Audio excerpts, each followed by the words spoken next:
Now, when you're in a muscle growth phase or a bulk or a building phase, whatever you want to call it, and you want to know when should you make changes to what you've decided is your starting setup. Say for example, you began your building phase or bulk with a certain amount of calories, you've set your macros, you've tried to organize what food you're going to have, you've got your training plan in place, everything's in place. Now we need to understand when to recognize, identify, and make appropriate changes. So when to make changes is essentially when progress is stalling. And that might seem obvious, but it's actually sometimes very difficult to track progress on a building phase, because on a building phase, some of the body weight fluctuations can be a bit up and down because you're now just consuming extra food, there's extra water retention, sometimes slower digestion, things of this nature.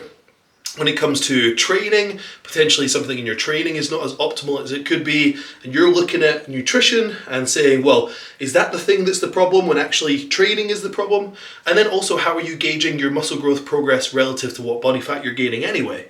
Okay, so do you have a target amount of body weight increase that you're going to look for per week? So in the beginning, we need to first establish certain measures of progress. Now, when you're in a bulk and you're trying to grow muscle, then it's very difficult to detect because we don't have any sort of highly advanced scientific equipment at home that we can jab ourselves and gauge how dense our muscles are becoming or anything like that.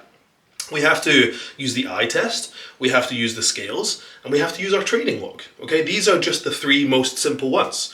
And if all those three are aligning and they're all moving in a positive direction at a rate in which you're happy with, then you probably don't need to make any changes. However, if you're looking at those three things, you're not seeing any positive change that you like, maybe it's time for a change. So let's look at those three measurements first. Number one, the eye test. Very easy. Do you feel like progressively over time, you're waking up in the morning after training and you're thinking, oh wow, I feel full? Okay, and not just a visual thing, but actually my muscles feel like they're pressed against the skin a little bit more, they feel a little bit inflamed, a little bit pumped up. If that's consistently happening and you're noticing your sleep is good and you're eating the way that you've planned to and your training has been hard and progressive, if all those things combine, that is a genuine thing. That's not just in your head, and we want to take that into consideration. It might not be the primary thing, but it's worth an honourable mention.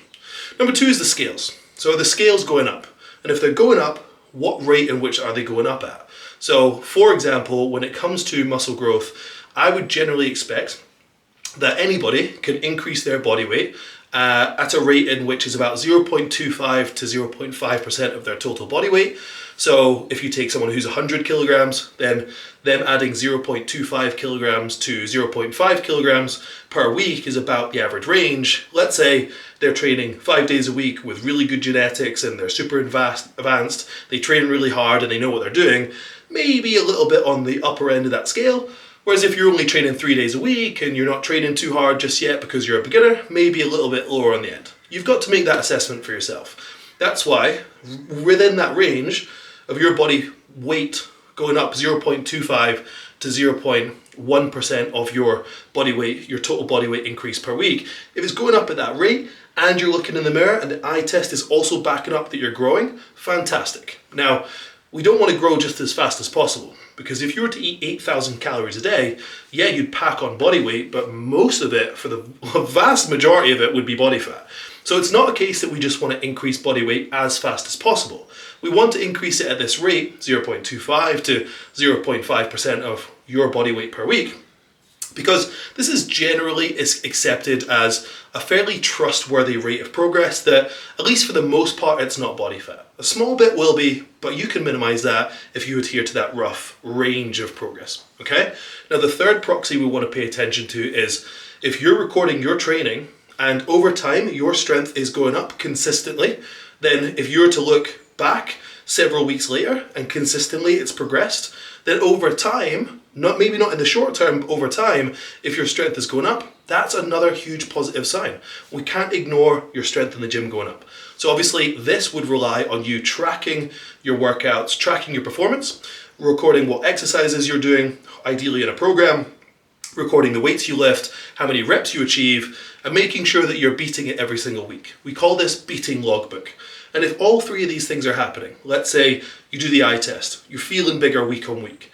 Number two, your body weight is going up between that magic number, that 0.25% and 0.5% per week. and you check your logbook and all your lifts are going in the right direction, fantastic, we are on the money.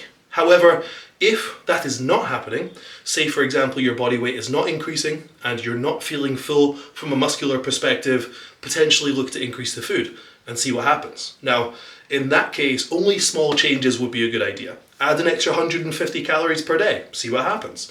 Now, with regards to training, because that's another huge variable, if your training is not progressive, if something's slowed down, you've plateaued, you feel tired in the gym, maybe it's time for a rest, maybe it's time to switch up your exercises. So essentially, this all comes down to us relying on the measurements that we're taking and collecting data. If you're not collecting data, then that's your first problem. And then you really have no way of assessing when to make changes. But if you're doing the eye test, you're checking body weight, the trend is going in the right direction, you're tracking your workouts, you're pushing yourself to progress each week, that's going in the right direction. If all is going well, keep going. However, if you're tracking all those things and training isn't going well, change training.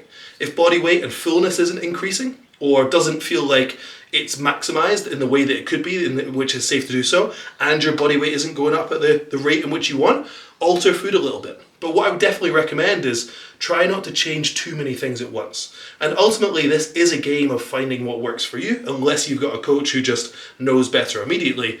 And in search for optimization, I think that we all have a responsibility for spending a period of time of our lives, if we don't already know it, finding and figuring out what works. And there's a lot of magic in that. So track your measurements or track your data.